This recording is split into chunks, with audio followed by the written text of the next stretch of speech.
Hello, I hope that you are doing fine. Today in this video I'm going to continue with chapter number 3, and in this particular video what we are going to study is the display of elements in HTML documents, and we are going to pay especially attention to the flex property, and we also would like to study how to introduce media queries, because media queries are very useful to help us to visualize our web pages in different devices, as for example mobile phones. Okay, let's move on. The first thing that we are going to do, as usual, is to create a new folder. That is, in this case, is chapter 3. I create this folder, and now I go to Visual Studio, and I'm going to open this folder. Open folder, chapter 3. I'm going to stamp this. Later on I will share the screen just to visualize the code and at the same time the effect, the web page. Here basically what we are going to do as usual is to create a new file, and I'm going to call this file display media query HTML, okay, .html. I create this file, and as usual I start this by creating the boilerplate. Is click exclamation mark at enter. We erase this because we don't need it, and also we erase this. And here in the title I would like to type display and media query. Okay, now what we are going to do is to create basically what we are going to do first is to create a container that is going to be a div. I want to teach you another thing. If you type point and then flex container and you click enter, this is basically creating a class. This is something very useful. We are going to use this all the time. Then learn this technique because it helps you to kind of improve the coding. Now we are going to create different divs with different classes. Again, type a point, and then we are going to type the class item1. If we click enter, is creating a div. And inside this div, what we are going to do is to disclose item1. We don't need that much space. We are going to do it like this, just to save space in the screen. The next thing is going to create another class, again point dot, and then type item2. Click enter, item2, and then finally we are going to create another one, again dot class free, and click enter. Okay, and here basically item3. Control S, and now I want to share the screen. I want to again click to open with live server, and we have basically, this is the 3 items that we have created. We have created item 1, item 2, and item 3. Okay, now what we are going to do is to define the classes to improve the layout of this. Okay, and this is, as we have done in the previous video, this is very simple. Just style, and here basically what we are going to do is to define the style for this for the container, and then for the 3 items. The first thing, in the big container we are going to define the class flex container,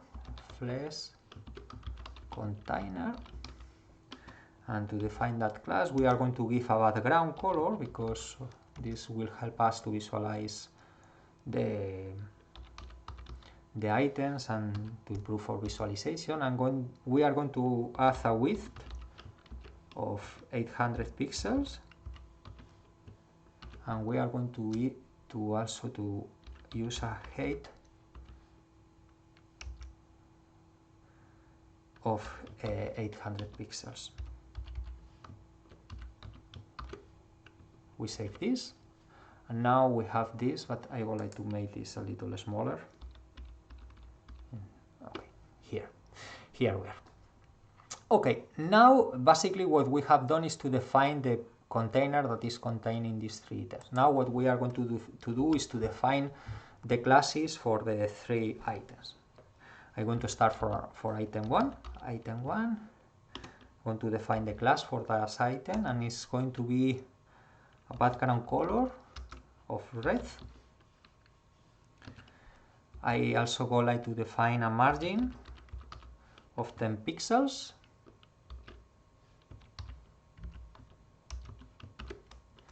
I also go like to add a padding of 20 pixels. We are going to add a font size just to visualize this fine in the screen of 30 pixels, and a width of 100 pixels, and also a height of 100 pixels. Now we save this, and this is saving immediately this for that item. We are going to do exactly the same for the other two items. For item 2 and for item 3. And now Control S.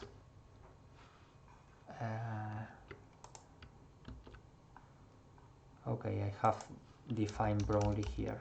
It's item. I make a mistake here. Item, Control S. And now we have these three items. And this is something very nice. And now we can start to play with the display property. For example, if we introduce the display property like inline block, now it's block basically. This is by default. This is the kind of the property that came with for the display. But if we want to introduce a different, for example, inline block, and we save, what is going to appear is a different margin here. As you can see now, is these boxes, these items have taken into account in the display also the margin and the padding, and this is something very nice. And the property that we are going to focus more today is basically in the flex property. If we introduce, for example, flex, and we click enter, we save, immediately this move the elements in this direction. This is something very useful, for example, that we are going to use in the navigation bar in the next chapter, and also in many other situations. And for example, we can introduce the flex direction,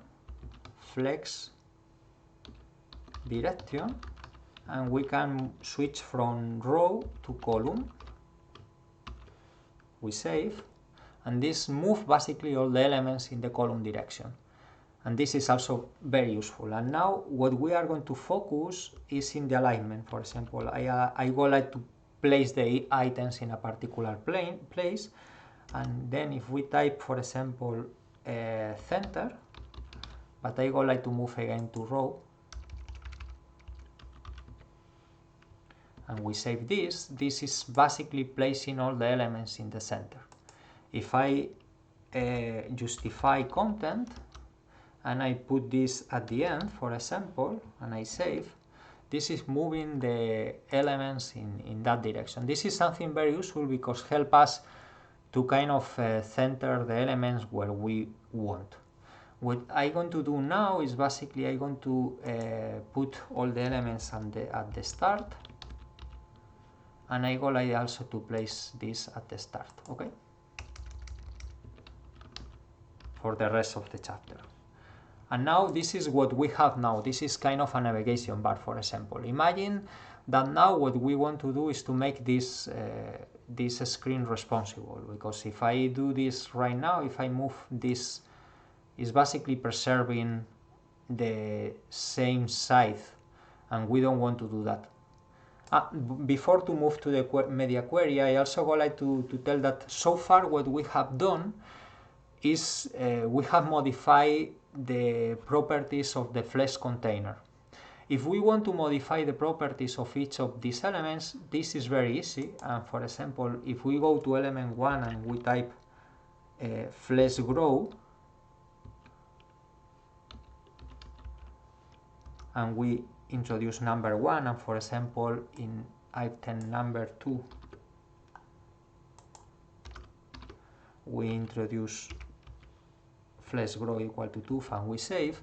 Basically this is changing the properties, not all the entire container, but each of the items, and basically this implies that we are going to cover the entire width of this the blue container, and this element, the item 2, is always to be twice the item 1. Okay, I'm going to change that. I'm going to erase that because for the rest of all the lecture I'm going to focus in the media queries, and then I want that all the elements have the same thing, and we are going to use this in the navigation bar in the next chapter.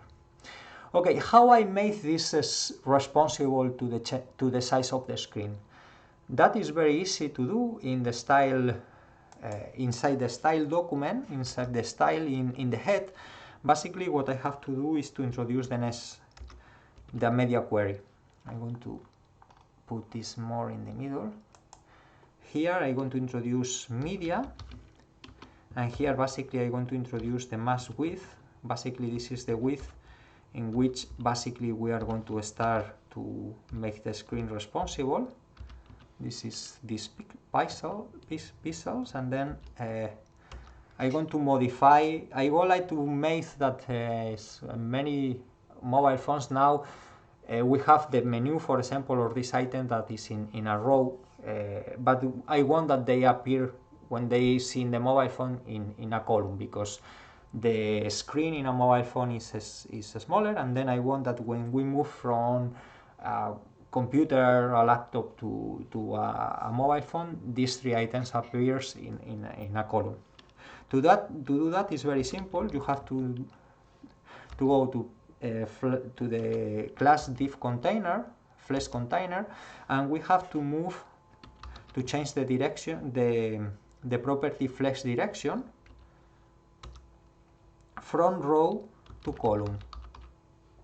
And if we save this is very nice, because now as soon as we move as soon as we move this screen and we move, okay, I have to save this media query. Yeah, it's moving. It's basically as soon as we have done this, we are moving from a column now to a row. If we make the screen smaller, we are doing this. And this is super important because we want that our web pages are accessible also from mobile phones. The last thing that I would like to show you is that this is responsible to these screens, but not to. We have to introduce something in the head, as we see in the web page of the course, and this is basically we have to introduce a viewport. If we go here, we have basically to copy this, and we have to paste this inside the head of our document. In particular, we can paste it here. We save it, and now if we go to our web page and we type F12 and we are in Chrome, this is very useful because now allows us the opportunity. For example, if I go here to dimension responsive and I place a mobile phone, this basically is how we are going to see this in a mobile phone. We will obviously make this a little better, because now the height and the width is very high, and this is not what we want.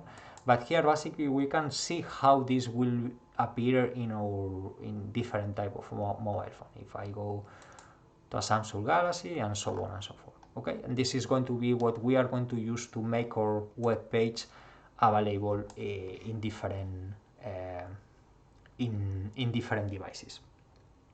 Okay, this concludes basically the third chapter, in which in this video we have seen basically how to display the content in our web page, and we have paid special attention to the Flex container, and also we have introduced media queries that help us to visualize our kind of web pages in different devices. And we are going to use all these elements in the rest of the course. See you in the next lecture.